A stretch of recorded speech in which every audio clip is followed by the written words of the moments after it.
राधे राधे दोस्तों, मैं हूं चंदन। एक बड़ी छोटी सी कहानी।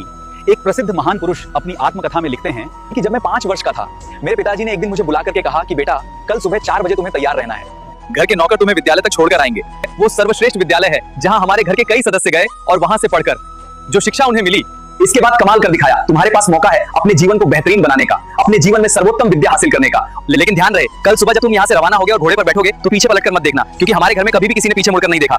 अगर तुमने पीछे पलटकर देखा तो घर के दरवाजे तुम्हारे लिए हमेशा के लिए बंद हो जाएंगे। इस बात का ध्यान रखना। छोटा सा 5 साल का बच्चा जिसको ऐसी ऐसी बातें कही जा रही हैं जो समझ नहीं आ रही हैं, पर उसे बहुत गहरा असर पड़ रहा है, उसको कठोर लग रही है। उसके पिताजी ने आगे कहा कि बेटा ध्यान रहे, कल दरवाजे पर माता जी भी मौजूद नहीं रहेंगी। तुम्हारी माँ तुम्हें छोड़ने के लिए नहीं आएंगी, क्योंकि अगर वो तुम्हें छोड़ने के लिए दरवाजे तक आई तो तुम्हारी आंखें नम हो जाएंगी, माँ की आंखों में आंसू आ जाएंगे। तुम बार बार पलट करके पीछे देखोगे, ये सही नहीं है। तुम्हें पलट करके नहीं देखना, मैं भी वहां नहीं रहूंगा, ध्यान रख। लेकिन तुम पर नजर बनाए रखूंगा, इसलिए पीछे पलट करके मत देखना, वरना तुम्हारे लिए घर के दरवाजे बंद हो जाएंगे। बार बार ये बात उस बच्चे को कही गई। उसके पास कोई ऑप्शन नहीं था, हाँ में हाँ मिलाता गया। अगली सुबह 4 बजे बच्चा तैयार था, घोड़े पर बैठ चुका था। घर के नौकर उसे विद्यालय तक छोड़ने के लिए जा रहे थे और उसे समझा रहे थे कि बेटा पीछे पलट कर मत देखना। उसने पीछे पलट करके नहीं देखा। जब रास्ता आधा कट चुका था तो नौकरों ने समझाना शुरू किया कि बेटा, जिस विद्यालय में जा रहे हो वहां प्रवेश परीक्षा होगी, उस प्रवेश परीक्षा को उत्तीर्ण कर लिया तब तुम्हें वहां पर दाखिला मिलेगा, वरना वहां से भी बाहर कर दिए जाओगे। घर जा नहीं सकते, वहां एडमिशन नहीं मिलेगा तो क्या करोगे? तुम्हें वो प्रवेश परीक्षा पास करनी ही है। 5-7 साल का बच्चा वहां भी हाँ में हाँ मिलाता गया। जब विश्वविद्यालय पहुंचे तो वहां के आचार्य ने कहा कि बेटा, प्रवेश परीक्षा का समय आ चुका है।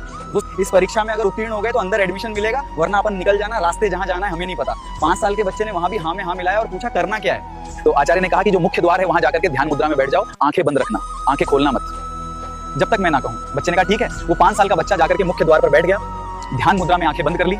कहा गया था जब तक ना कहूं तब तक आंखें नहीं खोलनी है। 15 मिनट 20 मिनट बीत गए, मक्खियां भिनभिनाने लगी, मच्छर काटने लगे। बच्चे का कई बार मन हो रहा था कि आंखें खोल लूं, देख लूं कि हो क्या रहा है, लेकिन आंखें नहीं खोली। थोड़ी देर बाद जो उस विद्यापीठ में पढ़ने वाले बाकी बच्चे वो आसपास से निकल रहे हैं, कूदते हुए जा रहे हैं, शोर मचा रहे हैं, डिस्टर्ब कर रहे हैं, लेकिन उस बच्चे ने आंखें नहीं खोली। 1 घंटा 2 घंटा 3 घंटा 4 घंटा 5 घंटा 6 घंटे बाद आचार्य जी ने कहा बेटा आंखें खोल लो। उस बच्चे ने आंखें खोली। आचार्य जी ने उस बच्चे को गले लगा लिया और उसे विद्यापीठ में प्रवेश दे दिया गया। आचार्य जी कहने लगे कि बेटा, मैं बस ये देखना चाहता था कि जो बच्चा कुछ देर आंखें बंद करके भी नहीं बैठ सकता, वो क्या शिक्षा ग्रहण करेगा जिसका स्वयं पर नियंत्रण नहीं है। इतना भी नियंत्रण ना हो, वो जीवन में क्या करेगा। लेकिन तुमने इतनी छोटी उम्र में कमाल कर दिखाया और वो बच्चे तुम्हारे आसपास से निकल नहीं रहे थे। उन्हें भेजा गया था ताकि तुम परेशान हो जाओ, तुम विचलित हो जाओ, लेकिन तुम अड़िग रहे। तुमने नियम याद रखा कि आंखें नहीं खोलनी है। बहुत छोटी सी कहानी है जो सिखाती है कि जीवन में संकल्पित चित्त होना बहुत आवश्यक है, अंदर से सेल्फ डिसिप्लिन लाना बहुत आवश्यक है। आजकल पेरेंट्स बड़े स्माइल के साथ आगे बढ़ते हैं, बच्चों को हमेशा मुस्कुराते हुए देखना चाहते हैं, उन्हें कठोर नहीं बनाना चाहते, लेकिन वो भूल जाते हैं कि ऐसा करके अपने बच्चे को कमजोर बना रहे हैं। कई बार बच्चों को डिसिप्लिन में लाने के लिए कठोर बनना पड़ता है। ये 5 साल के बच्चे की जो आत्मकथा थी, जिसमें वो बता रहे हैं कि मेरे पिताजी ने माताजी ने मुझे भेज दिया।